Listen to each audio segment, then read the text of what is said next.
Hello, welcome back.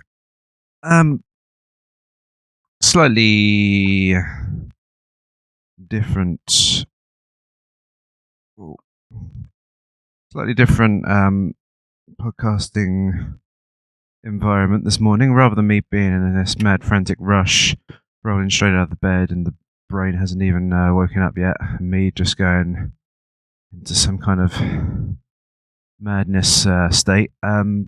It is Saturday morning, and the some mail had some packages had to be sent to my house, and generally they always arrive between 9 to 5 Monday to Friday when I'm working, and you get the picture. I've got to come around, and they they mailed it once, and then they mailed it again, and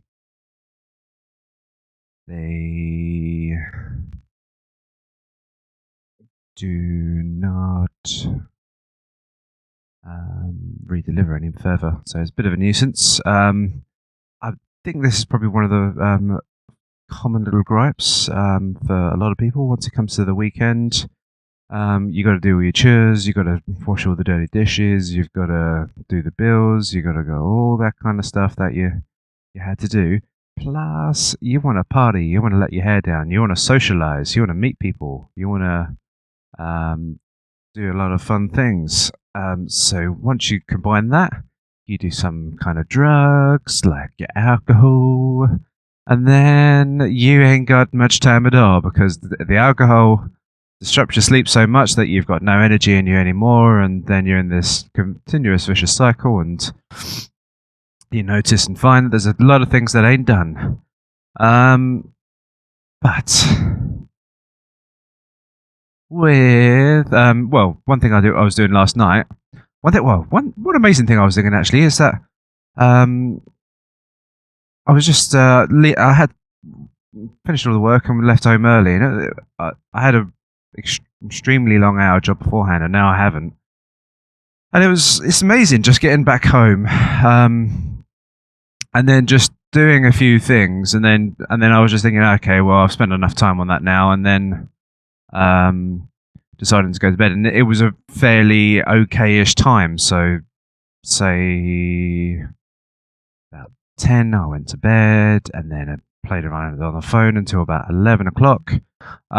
So that's a fairly reasonable time, and then I woke up about 6:45. So it was all pretty much felt fantastic in the morning. Usually I because I feel like I've missed something from the working so late. I usually just try and compensate for that by trying to do things until quite late, and then I'm in this continuous tired state of mind, and very grumpy, and all those horrible personality traits which occur, like impatience, when you get very tired. So that's not good. So always one thing I always keep on referring to is that if you can find a role which avoid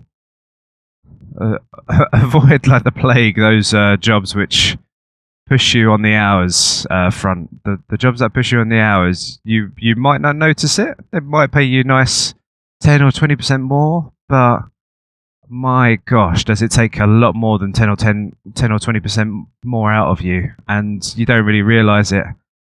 And it's nice just going to that hotel that costs about 10 or 20% more, and that flight that takes you. It's not worth it, and you lose that time, and then all that time that you've lost, you can't even be more frugal with your money and analyze the cheapest fares and the best products, and where and investigate the right things. In any sense, you attain better value anyway. And when you're rushed for time, you're just going to go to the first site, you're just going to buy it, and you're just going to say, okay, hopefully that's okay. You've a guaranteed lost 20%, and then maybe that product probably wasn't even for you anyway. You've gone for this high range product, which you're never going to use all the features for in the first place, never going to get the return in value for it. And then you could have realised that rather than spending full price for an item that you bought straight away, you could have either purchased the same high end item for 20% lower, or you potentially could have just thought, when you had the time to ponder on things, you could have thought, maybe I didn't need that solution, maybe I required this would be that. Maybe you could have come up with a philosophic answer and say, maybe this isn't quite what I need in a material sense. Maybe I just need to spend a bit more time with my friends. That might make me happier. And then you haven't even spent the money in the first place, and you're richer. You're 100% richer than what you would have been before. There's a big picture to take into account of things, and if you have been removed from looking at that big picture, then you are in a whole world of trouble. Anyways, next up, we have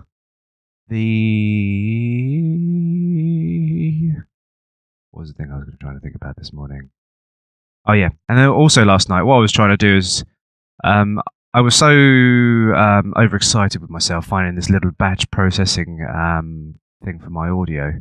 I was playing around forevermore with this auto trimming tool, which whenever there was like a silence or pause, I sometimes speak and then I'm just thinking to myself, and it might be fairly irritating for the listener to just hear a long pause. They've got better things to do rather than just sitting me having a mind freeze.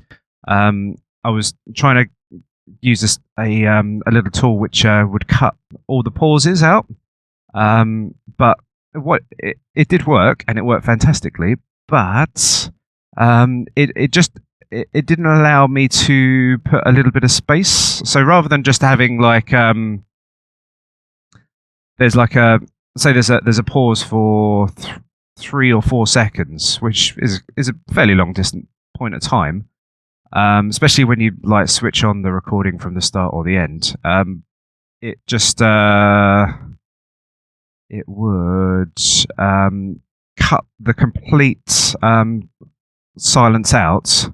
So all I would find myself doing is just talking along, and when I was you could tell that I was going into a thought pattern by going, "Ma," and then I'll just go, and start talking straight away afterwards, and that would have been even more irritating. And I was desperately trying to find a way to put a tiny little bit of a space, maybe just like a.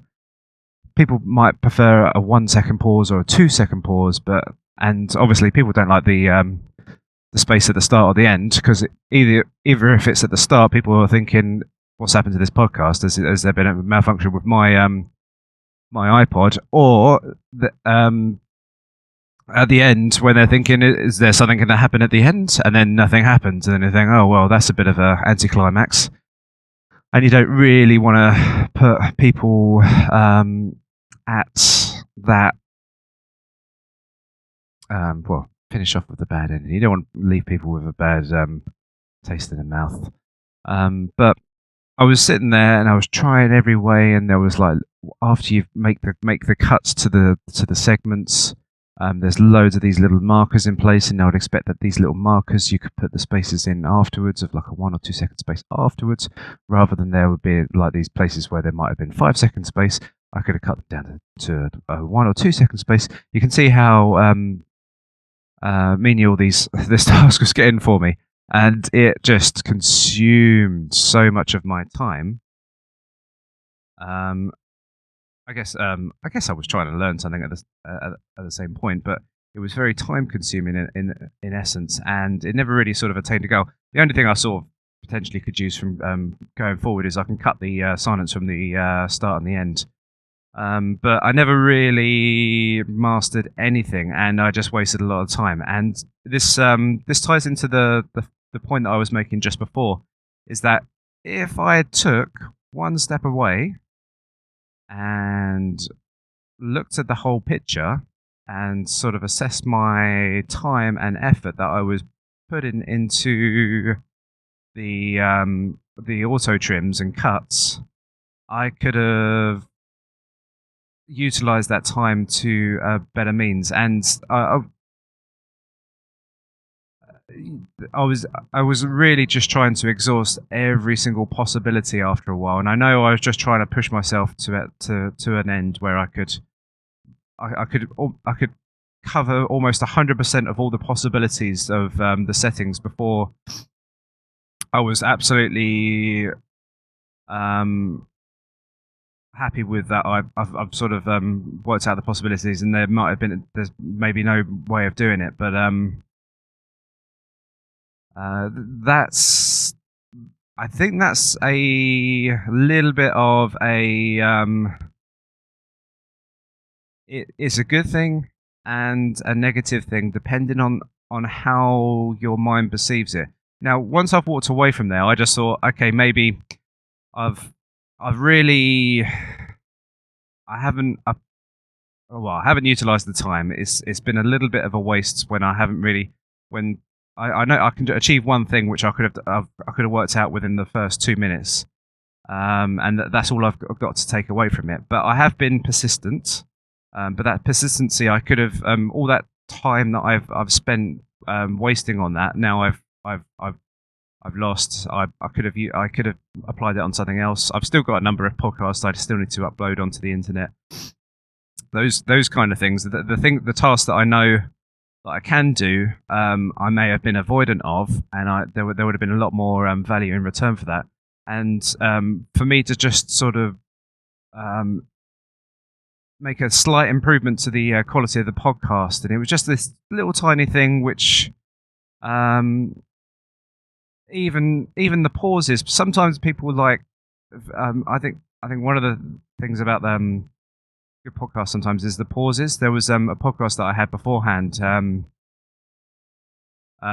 which where I get pulled over by the police.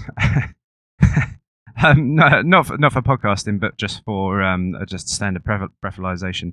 And I think it's kind of interesting, just like the space of time where I just put down the microphone, and then you can hear a little bit of a conversation, but because of there's a lot of noise cancellation, it's not quite there. But there is a little bit of a speaking, and then you can hear me driving off. It's fairly like even though I'm you're having a little perspective into my voice. I'm in control of most of what's happening at that point, but at the point of which the police pulled me over, I had lost the control of the show at that point and was at the mercy of what the police demand of me.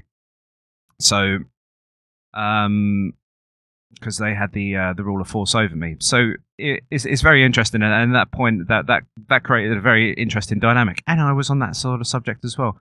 So the little spaces and the pauses sometimes add a little bit to the story.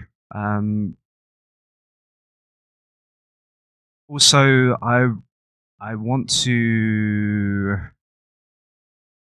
send this podcast message out as just a template and method to show that we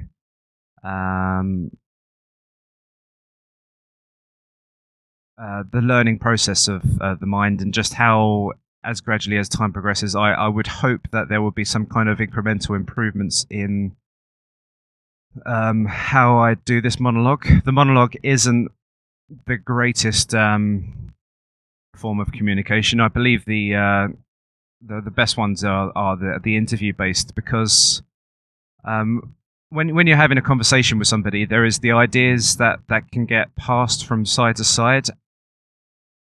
when the other one speaks, you've got that little thinking time. I've got to literally fire out the words straight from my brain within a split second, and sometimes I'm not even sure where it's going, and it's kind of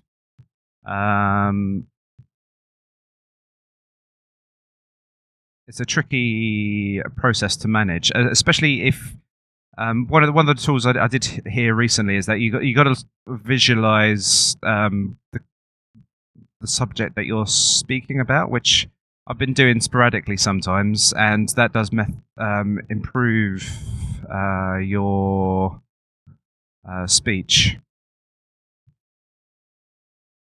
But let's keep it raw. If I hope after some time I will be able to improve the general quality of the show.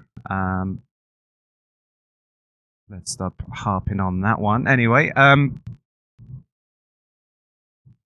so there wasn't a hell of a lot of things that were just shooting into my mind this morning. Maybe I had too much sleep. I was having some funny dreams, and then I forgot about them mostly once I woke up. But with that extra energy that I had from the previous morning, I was it's incredible how much you can achieve in the house, completing all these tasks. It was fantastic. And at one point in time, actually, when I was just about picking up the post, the thing that just shot into my mind, well, I think maybe I was just coming down the stairs, but meaningless fact there, but I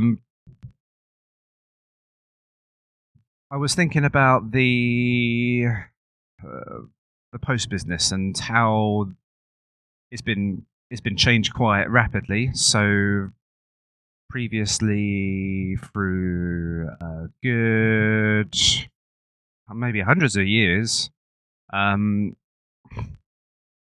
we wanted to pass a message to somebody else, that we would write down a letter and forward it on and give it to some kind of courier who would ride across, and you can pay him a lot of money to do that. Eventually, that you would have a postal system that would be put in place. There's a little bit of corruption with the monopoly of the postal system, but we can leave that for another time.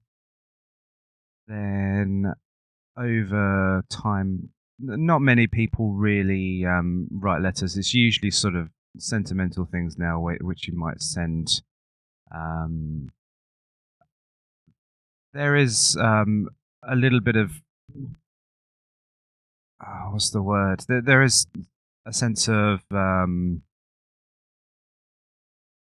it's the personal touch, or just a little bit more of you being on a letter by you writing in your letter and font, and how you've corresponded that from your brain into your handwriting. And handwriting is another way where you can tell. It's like body language. You can read into handwriting sometimes, and there are specialists that do that, who can tell certain qualities of a person, especially like if you write boldly, like if you write with very strong strokes, or whether you write very lightly. There's different little patterns that you can determine as to the state of mind that you're in. So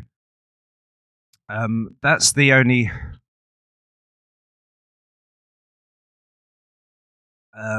current. Well, that's one of the few things which you would send through the letterbox. I guess there's a hell of a lot of advertisements and bills which get sent through in letter format.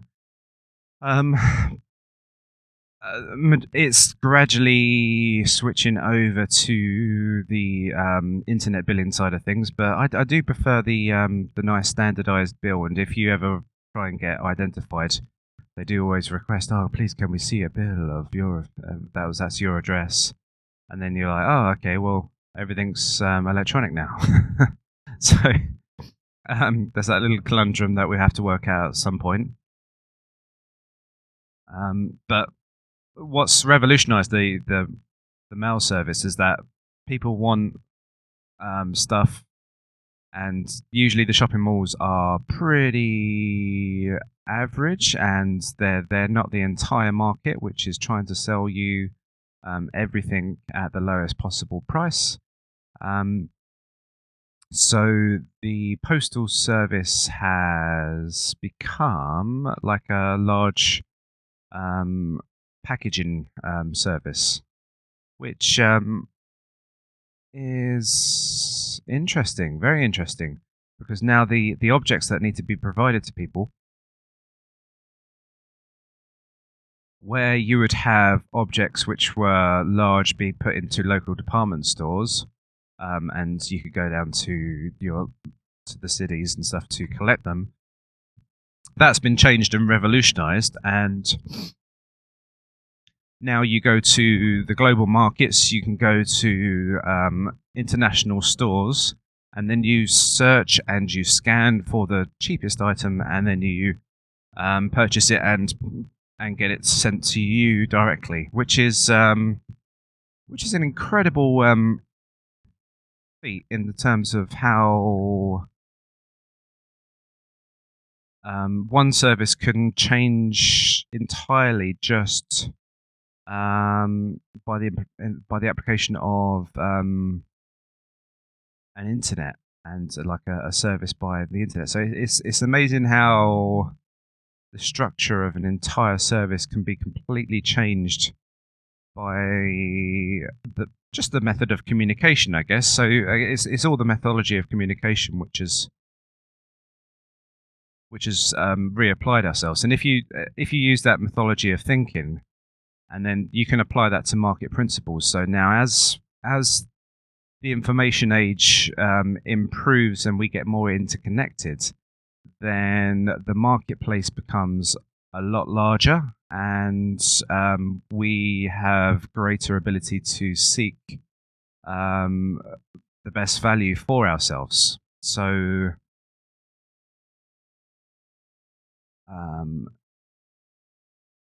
if you try and reapply that model of where that's going in the future, let's try and do one of those things for you.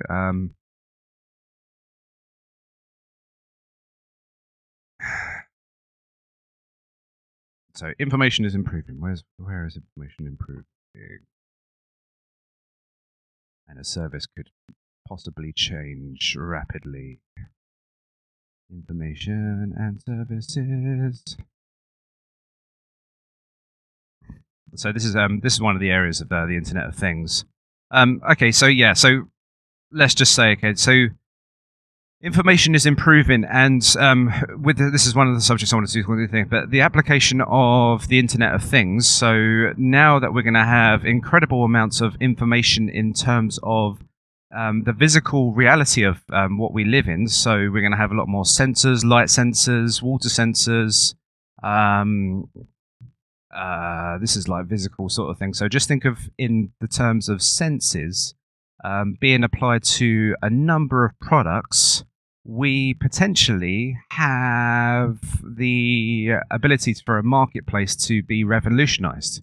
So now we potentially have a product that could be launched, and it could have a number of replaceable parts, and it will be able to determine by its own sensors what is diminishing over time, and then it reapplies itself to order new parts as time progresses.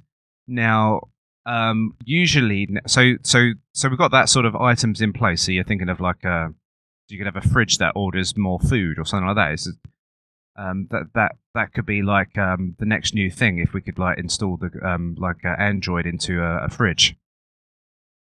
Oh, I had a great idea. Damn it, it's gone away from me. So yeah, so we're gonna have to forget about that idea. That's going to be for somebody else sometime in the future. So if you can think of any ideas on the back of what I've just thought about, just fire them out. It's always better that way. You're probably going to think about better ideas than I can. So yeah, so you're going to have a system which has multi sensors, and so we potentially have where we would get a item, and it would have to have a lot of components in there which were extremely fixed and very toughened to and rigged to survive on a regular basis. Now we can have a lot more softer, less durable items in our machinery, which just requires replacements. So I know it doesn't sound as great as some hard-wearing, extreme like hardened vehicle that can drive down the road, but there are a lot of applications where you just need fairly soft, nice, gentle sort of parts and components, and you definitely have the cost elements involved as well. So to get these really hardened titanium objects built, you have to use the hardened tools. It costs a lot more money. All of these applications now you can use very cheap like plastics and cheap metals and aluminium and things like that now, just for your application of building goods. And as long as you can get them replaced and rebuilt, then you have an amazing opportunity of improving the world's marketplace. So here's that's a little idea for you. Just you start getting that pen and paper out and start writing out a few ideas and plans, and channel off from me, and perhaps even give me some comments back, because I don't want this just being a one-way street of me just coming up with this random stuff. Now this ties into the big thought that I had, which was 3D printing. 3D printing. So a few months back, I went to this this show, and it's more like a farm show, and you go and the farm comes to town, and you see, it's a bit strange how you see a lot of like chickens and pigs, but they have all these little sections, and there was the technology section, which yeah, I mean, I'm down with the like animals and farming and produce and ride attractions, but the area of thought and the area that definitely makes you think more than anything else would be the technology thing, because that is the forum of ideas. That's where everything is getting pushed to the front. And to be honest, a lot of the technology things were just all these bloody kitchen utensils where you can save yourself time by cooking an egg in under 30 seconds, and just didn't fill me with a world of excitement, really. I perceive a lot of those gadgets as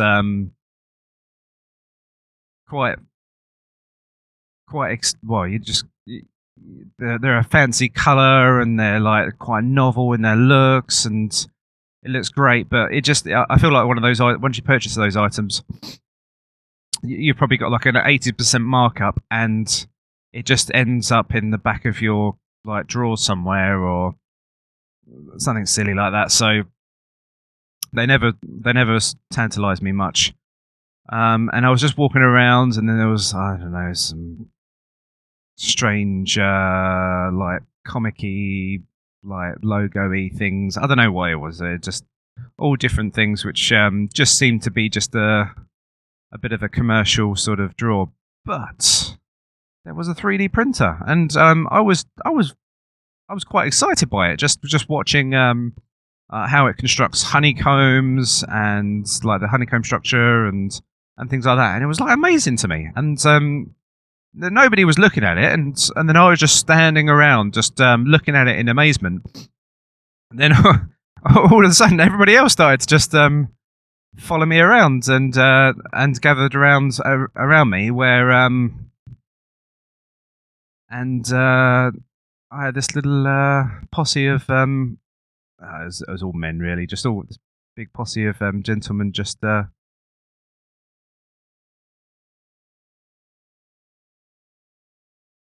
Oh no, I've just turned the wrong road. I need to turn around somehow. I don't know how. Oh, that would have been my spot. Yes, there was this big posse of gentlemen, which were very. Oh yeah, I'm gonna turn now. I'm gonna turn, and there's loads of cyclists happening. They're gonna come and get me. Managed to avoid them. Right, so yeah, so there was this little gathering, which was quite amazing. I just thought, yes, I've shone the torch on the most exciting thing in this annoying room, and I've been given recognition for the fact I've found something of any kind of value to mankind. And all of a sudden, like the questions started to pop out, and people were there, and it was very interesting seeing this this little startup company. They were trying to monetize it a little bit, and you can see that it wasn't going to be an incredible success. But I guess one thing that they were interested in is obviously having the skills and technical knowledge for the future. So it was fascinating watching this little thing. So I am almost at the mail collection point. I will need to cut out, and I will come back in very shortly. And I'm just using my wits because I'm in just a bit of a strange area, and there's cars flying around like Star Wars. When they try and enter into the Death Star and stuff, so it's a little bit crazy. But yeah, I will recommence very shortly with my stories of excitement, 3D printing, and hopefully I can provide you with more beautiful spectacles of ideas of my strange mind. Oh yes, I'm going to try. Talking of which, I'm going to try and use my parking machine. See if it works.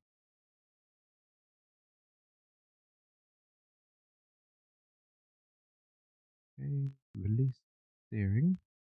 Engage R. Oh shit! I don't know what parking.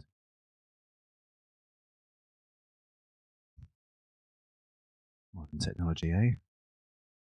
Let's try that again. Now let's.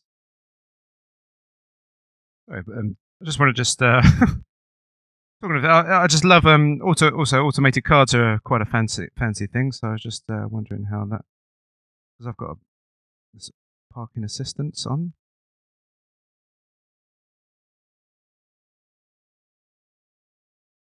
And it doesn't seem to be working that much. I can't work it out how to get it running.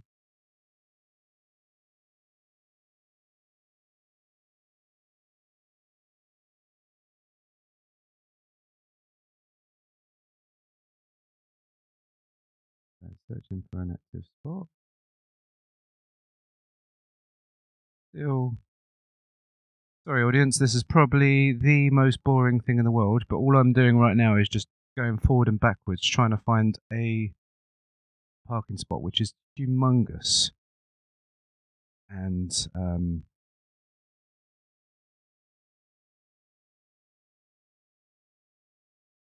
I guess it's not going to work.